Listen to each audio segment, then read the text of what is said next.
Stoletá pekárna se musí zbourat kvůli přestavbě železniční trati z Plzně do Domažlic. Desítky budov půjdou k zemi kvůli přestavbě železniční trati z Plzně do Domažlic. Mezi nimi je i pekárna s téměř stoletou tradicí, která jako jediná v západočeské metropoli peče chleba v uhelné peci. Čtvrtá etapa stavby nového železničního koridoru, přestavba trati z Plzně na Domažlice, si vyžádá demolici desítek domů.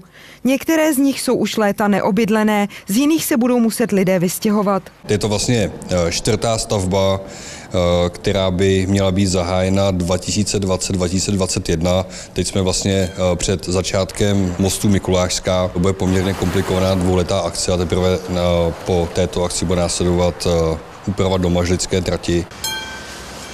Obyvatelé domů v okolí plzeňské Škodovky se ale podle našich informací budou muset nejspíš vystěhovat už v nejbližší době.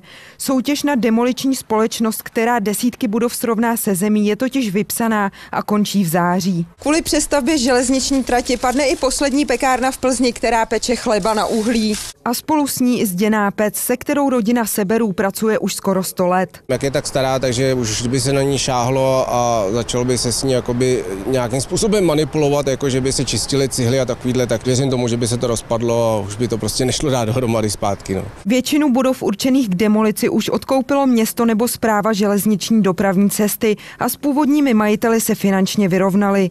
Roman Sebera se ale i tak s pecí velice těžce loučí. Je jiná, no tak je to stará poctivá práce, samý šamotový cihly, desky a ten chleba v té peci má úplně jinou chuť.